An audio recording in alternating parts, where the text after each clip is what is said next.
Cristóbal and Daniel Segura. They were chefs. They had a very successful career as chefs in LA and in New York. They were working with celebrities. I understand that Daniel was a private chef for Oprah Winfrey in Los Angeles.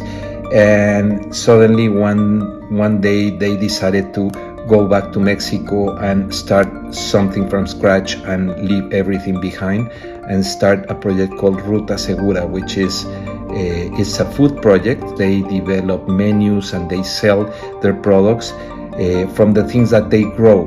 Daniel, Cristobal, thank you for the time, and I understand that you're really busy with all the things that you're doing, and I mean there are a lot of things on your plate. In this, I mean, it's a good metaphor for the case. Yes. Daniel and Cristobal, why don't you tell me, because before telling the people what you do, I would like you to introduce yourselves and tell me, what do you do? I mean, you are both in food and you are chefs, and what were you doing before you started with this project? Well, I was, before I moved here, I was living in the United States, in Seattle. I was doing a course on winemaking, and I was working in a taco shop in a bar, and living with my girlfriend at the time. We were both cooks, and before that we had been living in New York City, working in restaurants as well. I worked in a Canadian steakhouse, and before that in a Mexican restaurant called Cosme, as well as a prep cook and a receiver, and later a line cook, and all kinds of different like kitchen jobs. And I decided to move back to Mexico. Got a little tired of the whole restaurant scene in the US, and then just decided to come back to Mexico. And then this just came up a little improvised as a kind of a sort of a pandemic project. Pandemic project. I was living just before this. I was living in LA, working as a private chef for another big chef over there, and we both started school in New York, studied there culinary arts, but dropped out quite soon after we entered, and we started working in Cosme. That was our school. We learned through work and through cooking, which is. You were working with Olvera, no? With the chef, no? For a brief time, yeah. Uh-huh. We both worked, not directly, but for his company. For his company, yeah. Mm-hmm. And then then you came back. Yeah. We both came back to Mexico at the beginning of last year, around January. Different situations, but we both ended up back in Mexico City at the same time. And I think we were both not really excited about being there at all. Mexico City has always been a little bit too much for us. The energy, the air, the quality of air, the whole scene, it's very overwhelming. And we both had dreamed for a long time of maybe one day having a little patch of grass where we would grow our veggies and do our crazy shit.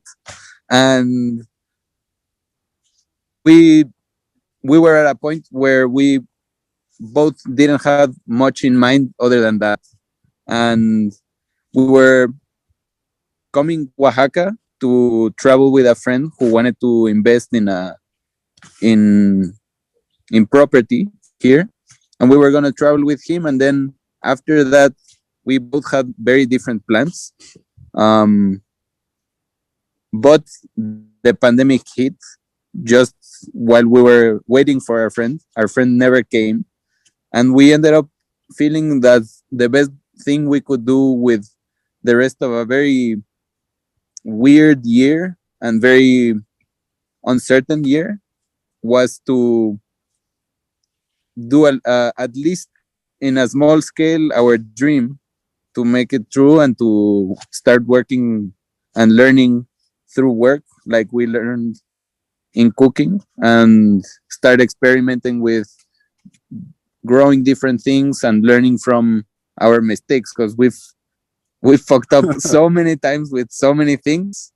But the more we're here, the more we see every failure as a door to learn, and an opportunity to keep on growing and to keep on experimenting, because you have to do, as you do recipes 10, 20 times until you get it right, and every time is different, and every time you learn different things. The same is with soil, with every compost you make, with every chicken you raise, with every ferment you experiment with. It's that process of learning through experimentation and through failure, and in a very empirical way, because I don't see myself sitting down hours on Zoom taking classes. Much rather be let the experience be the teacher, and be open to learning, you know? Which has been more of what we've focused these last couple of months on doing, creating more spaces where we're experimenting and pushing ourselves a little bit to work a little bit more, and to make more things happen. And that has been the last six months of being here in Oaxaca. And how did you plan the whole thing? How was the Well, thing? the first thing we found here was a little trailer, like the ones they use in like construction sites for like an office, but here it's like a little apartment, and it was just on a flat 600 square meter property with a little fence, and there was nothing on it, just the dirt, and it was really hard packed. And we came here and we saw it, and we were like, this is perfect, because there's nothing here. We can very impoverished land, very deteriorated, and very dry. 3 years of drought previous to our arrival, and the year we arrived, we got really lucky and started raining. The main thing that caught our eye was that it was very empty. There was no intention of the owner of coming back. She wanted to rent it for a long time, so that made us feel safe in that nobody wanted to kick us out after a year, because a project like this you have to invest a little bit more time. Mm-hmm. And then we had a well, 13 meters well, which gives us plenty water, and so it was really well set up to just start move in and start growing. And the first thing we started doing was shade, compost, shade. Because there was no shade at all. The first thing we did was put the posts over eventual shade that now we enjoy every day. Yeah. But first, the intention was to make ourselves at home. We both didn't have anywhere to live other than our mom's place in Mexico City, and we didn't want to be in Mexico City. So the first thing was make ourselves feel at home. We started with 10 chickens, a couple of veggies, and started getting a little bit more excited about seeing how easy it is in a place where everybody else is doing basically the same thing, because all our neighbors have animals, or all our neighbors have veggies. They all exchange their food. We exchange with our neighbor milk and eggs and atole, and there was already a lot of infrastructure to execute a project like this, and so many people to learn from and to look after. No, yeah, I think the idea pretty much came to us because of the place, because we had a slight idea that we wanted to do something like this, but when we moved in, we realized that the whole community here in Santo Domingo, especially our next door neighbors, are very welcoming and very open to helping. So right away we realized that many of the things that we wanted to do were very easy to make happen because a lot of people could help out with tools and materials and knowledge and tips and a little bit of organic matter to start our compost and knowledge about the rains and everything. And we just like, I remember when we were trying to build the roof on our little outdoor kitchen, we wanted to do it with a special kind of well, it's called carrizo, it's like bamboo here, and we wanted to cut it right away because we were very impatient. We wanted our shade, and they told us, no, you have to wait for a full moon to cut your bamboo because if you don't, it'll rot.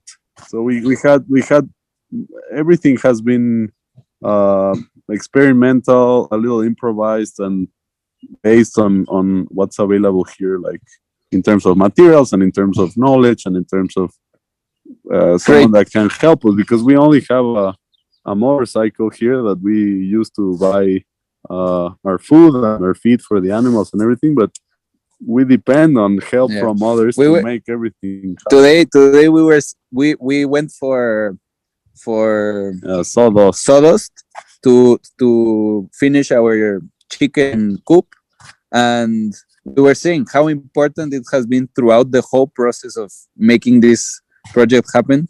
The importance of our friends' cars, who've been abused and stuffed, like so much wood, rocks, material, even poo, like cow manure.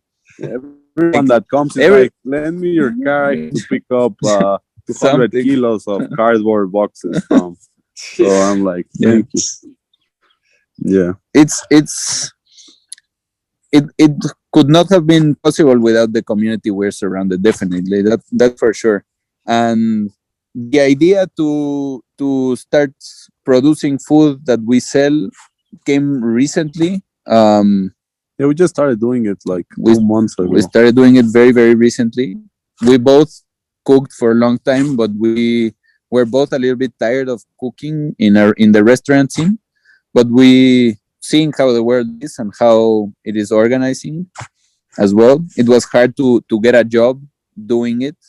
So it made no sense if we both were feeling tired about cooking in a kitchen. Trying to get a kitchen job on the middle of the pandemic was pointless. And we decided we both wanted to farm full time, but it's really hard to farm full time and not tell anything, Yeah. You have to move the product, and if you start producing more, there's somebody that has to eat all that.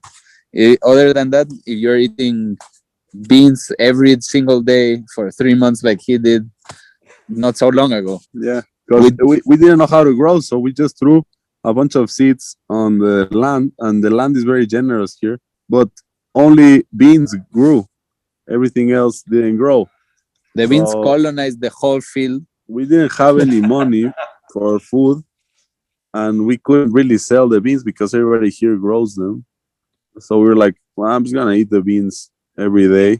So I did all kinds of different things with the beans. I gave it to the chickens. I gave it to the rabbits. I ate them myself. We ended up giving them to the pigs even later. There were some ones that we fermented because we had so many beans. And that was it. I lost like 10 pounds. The soil is going to have a lot of nitrogen, so it's going to be very fertile.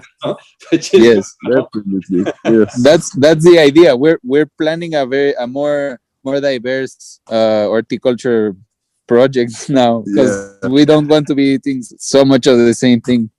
Now we have enough compost to actually build our beds and grow lettuce and tomato and different things. Yeah, we have a lot of compost. We started with the animals are the ones that give us all the fertility, and we have and us, because we have a dry toilet as well. Yeah, one of the first thing we built, we had the decision that the bathroom inside the trailer didn't work, and we had to make the decision of fixing it or building a dry one outside. And we had just learned about dry toilets, and so we decided to build one outside, and we use that as compost and treat it and pasteurize it, and then use it in our compost and use it as a fertilizer as well.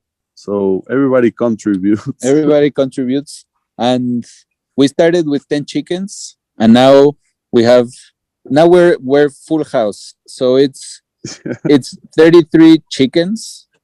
It's how many rabbits? It's like 12 rabbits. Okay. Two pigs, 3 lambs, Wow. 108 chickens, 3 dogs, and 1 rooster. So it's really full house. It's full house. It's definitely a full house. Because it's only 600 square meters, so it's not a lot of. It's not a lot of space, but everybody has their patch of grass where they can run. The way we occupy the nearby land that has been abandoned, or people don't come here very often. We have I'm going to show you the chicken tractors. Yeah, that is where we put our chickens, and this is all the land they have for being moved every day. And we decided to invest in mobile structures for our animals because we don't have enough space inside. So if anybody comes and is like, hey, get these animals off my land, we just move the structure and put it in somebody else's land and wait until they come. But the animals are very generous because they maintain the land and they prevent the bad weeds from taking over. Also, they fertilize, they scratch and oxygenate the soil. We're occupying spaces that aren't ours, but we're leaving a good green thumb print in land, which makes us feel less guilty. which is also like there's like this idea of that the animals are really like creating they're damaging the soils and the environment, but that's not true. I mean, it's what you said. No, they like fertilize. They help to maintain the soil. I like that. No? Of course, depending on how you manage. Saying that the cows are the ones creating most of the damaging gases in the atmosphere, it's very irresponsible, and it's washing our hands very easily. The thing is not the cow. The thing is us managing cows like they should not be treated, and that with all the animals. Every animal has instincts and needs, and if you treat those needs, you start realizing those needs help and procure the needs of the soil, of the earth. If you see how ruminants graze on the prairie, you see that they are moving. They're not stuck in a little 1 by 1 square, It's something that they're moving, and they're leaving a trace of fertility, and they're helping soil to regenerate. And every time they come back, the soil has given new grasses so that they can eat. If you manage to mimic that with the animals, you have every year. And the idea with that patch of grass I just showed you, which is empty, is to seed bomb after the chickens have moved, and start putting water so that we have every year a little better pasture. And eventually, when we leave, that pasture is going to be there for whoever occupies that patch of grass after us. Yeah, which is nice, because then you leave back something good for the community, because we are not from here. We're so white. Everybody thinks we are Amish, and nobody thinks we're from Mexico, which is really funny. it's People don't believe us at the market. We go buy fruit. every And day. they're like, where are you from? We're like, we're Mexican. They're like, nah, that's not true. And we show them our IDs. Our IDs. And they're like, nah, that's fake. Not even that convinces them, which is Yes, It's really because fun. that was one thing that I was going to ask you, because I mean, you told me about the relationship with the community and how you like do the like this exchange of goods, and but how's in general the community, how did they receive you? I mean, was it easy? Was it hard? Are there like because yeah. We I think they were very welcoming. We were very lucky because our next door neighbor, the guy back here, and his family, whose house like literally is yeah, over there. they became really good friends really fast, and they have been here for 20 years almost. And he told us like, just whoever you run into, just tell them I'm your uncle, and then everybody knows him. And we're like, okay. He And works he introduced us for everyone, and that made it very easy. But in general, people are very welcoming, and if you're interested in the land and the animals and the food and a little bit of the culture here, they don't have any. They're very generous with their time. They don't have any trouble chatting with you and showing you around and contacting you with whoever sells the best wood, or going to the best place to buy the tools and the or the tortillas or the food. or the food. Where to buy the best Uh, food? The thing is, I believe that the Oaxacan people are very, very proud of their culture, because it's a very, very beautiful, rich culture. And if you come with an open mind to learn and to present yourself with the energy of learning, they are so welcoming, and they show you everything, and they open their worlds to you. But when you try to impose or pretend that you know more than they do, or what you have is more valuable, they feel that immediately, and they will not welcome you at all, because the community next to us it's full of gringos who come and buy their houses and want to do, or Europeans or rich Mexicans or rich, a lot of rich whoever. Mexicans. They just come, and we have this notion that you can buy land, which is very weird because you can't really buy land, but people think that you can buy land and then whatever you do, it's up to you. And that's a little weird, because if you're not from here and you come here and you buy land and you think you can do anything in that land and you think you deserve everything, then The community will make you pay, because it's a very tight community, and because things have been working. I mean, there's been people here for thousands of years in these valleys, in this region of Oaxaca, for a good reason, and there's no reason to come and impose something else. So I think if you're calm about it, and if you have time and patience to see how things work around here, and then just try to adapt to that and do whatever you want in that way, then it's probably the best place that I can think of to live here in Mexico. also much of the land that there is, it's part of the community's wealth. So yeah, it's a commons land. It's the commons land. So there is that culture, and even though now everything has sort of turned into private property, there's still a lot of places which are shared. So there is a very strong sense of community. So you have to be very, very cautious, especially coming from Mexico City, where we're alienated from sharing anything with our neighbors. We don't even know who lives next door. We don't know who lives. We really live like that. In big cities, I believe that's like generalized. It's very hard to get to know your neighbors in the way we've got to know Baltasar for a year. We haven't been here more than a year, and we're already like super tight friends. day we go to his house, to his tool shed, and grab a tool that we don't have, and he's like, yeah, no problem, and like helping us out with so many things. We go out for breakfast on Sundays, and it's that I had never had with any neighbor living anywhere else.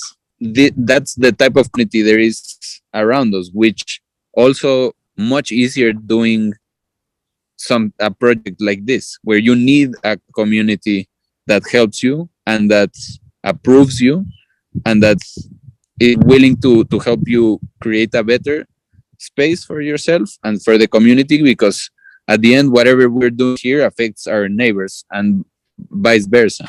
It's probably the obvious, but what you did is very, I mean, could be considered like really very radical, no? From where you grew up and then studying abroad and living in big cities like New York and LA. I mean, you're not saying that you're coming from a small village in the mountains and then you decided to go, no? Definitely not. Like nobody that we grew up with does something like this, I think.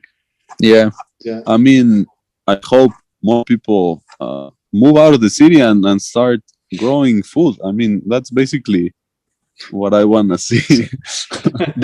The one of the tough realities I learned in LA, and that was probably the biggest thing I learned, was to work for some of the richest people on earth and see how miserable they are, and just realizing I don't need that much money to be as miserable. I can be miserable just with a little bit of money, and actually I'm going to be much happier, because most of the problems people have is because either you want to make more money, you lost some money, or you have a money related problem. And the less you have, the less problems you will have. Living in the biggest cities, having all the luxury and all the opportunities to do everything except this, which you have to sort of renounce to all the wealth that comes with living in a city. But for me there's very, very little losses on a scale, you know. It's much healthier, sustainable life in so many levels, and I feel much better living in this gorgeous land than to be cramped in Mexico City air. Also, I mean, yeah.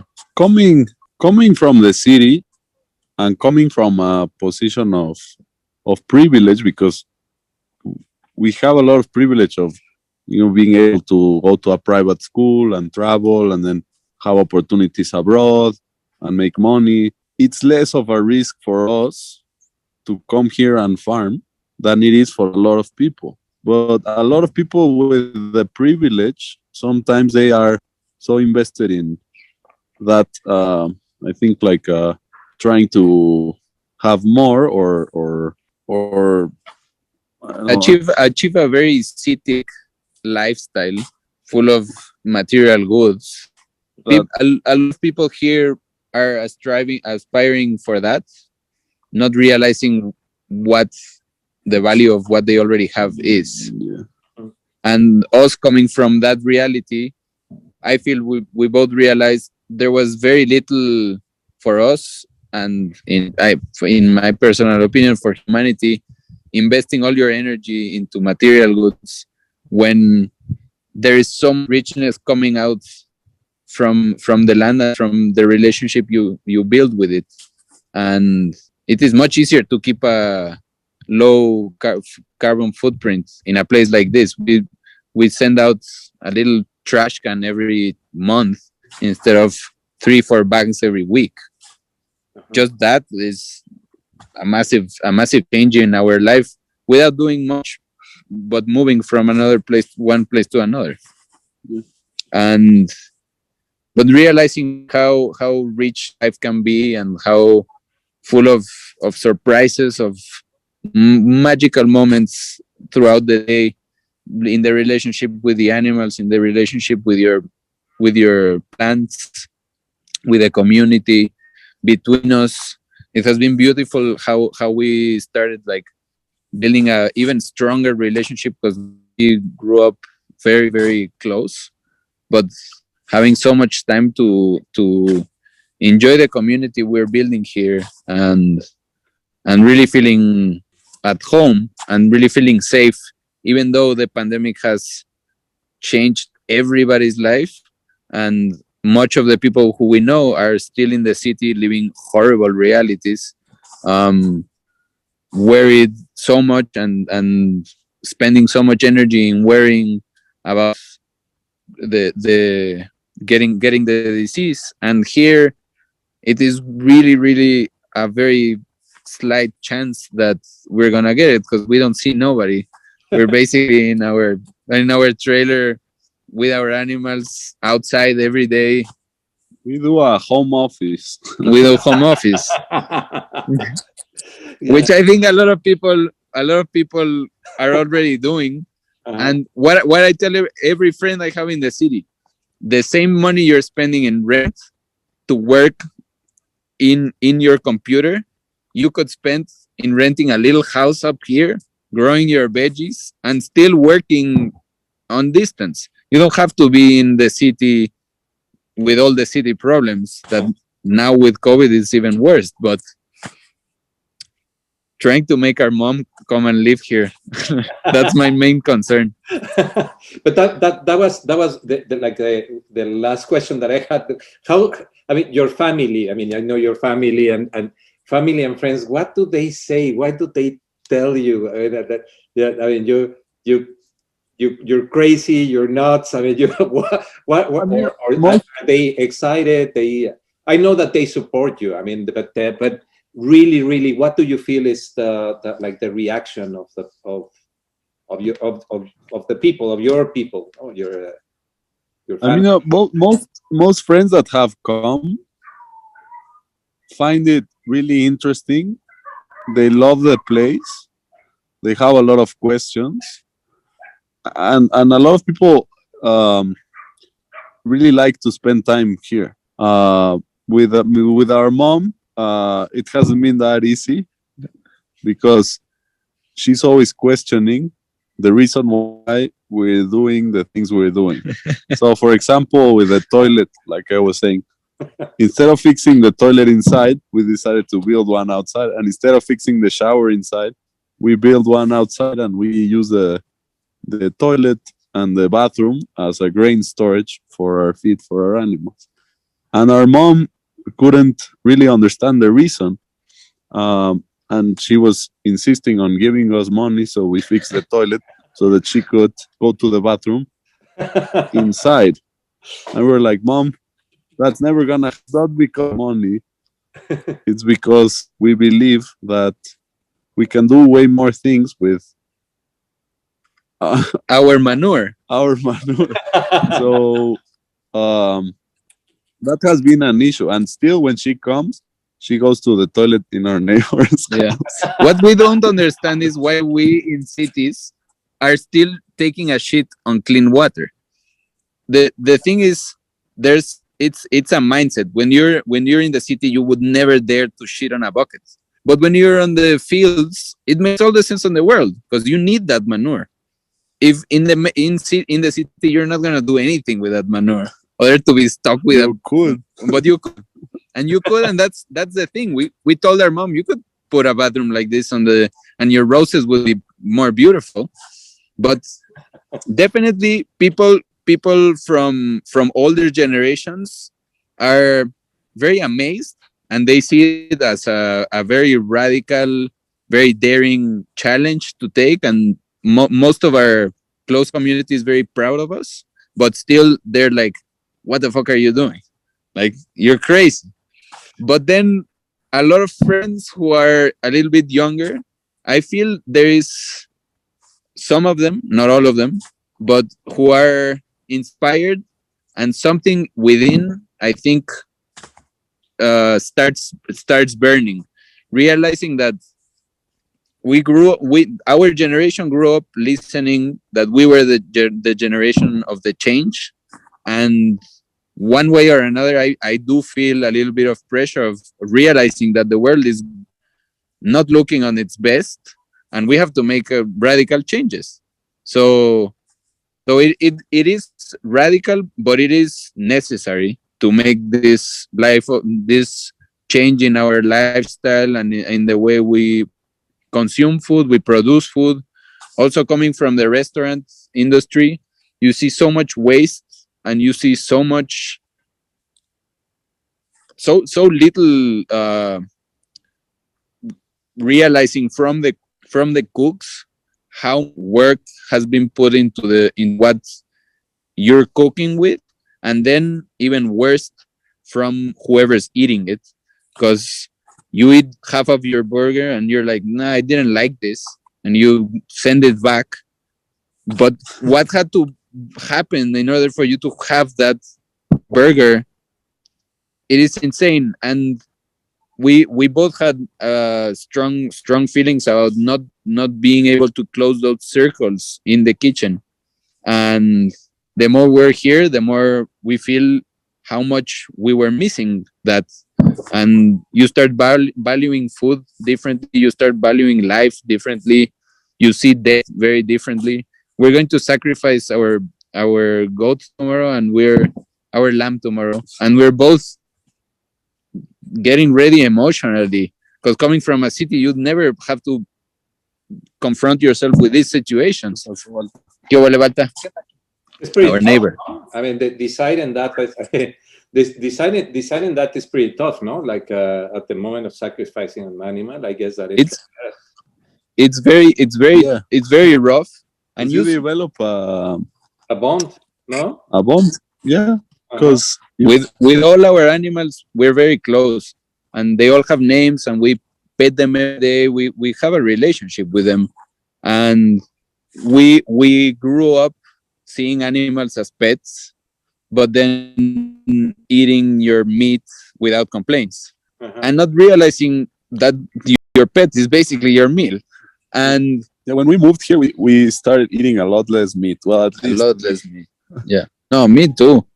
And you see how our neighbors treat their animals, and there's still a very respectful relationship, but with some of them, but the way they approach death and how they execute and sacrifice their animals, they do it without much complaint, because they grew up doing that. It has been part of their life and of their parents' life and of their grandfather's life for many generations.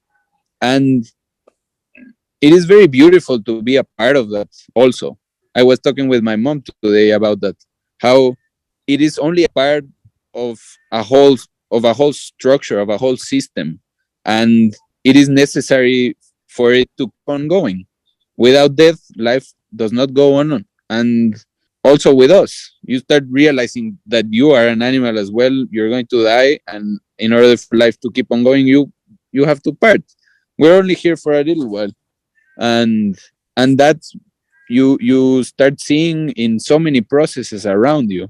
It's a life and death cycle, and we're just part of it. And you start also, for me, it's very important what we do after we sacrifice the animals, and how we're to celebrate their lives through cooking and through sharing.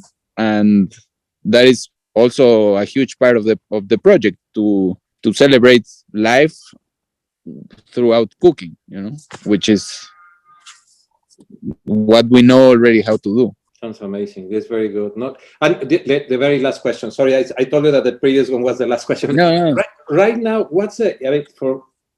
from what you eat, what's the percentage of your food is produced by you, more or less? Well, it depends, because sometimes we spend a long periods of time away from here, because what we try to do is one of us stays here and the other one travels and sells the food and whatever we have to do outside of Oaxaca.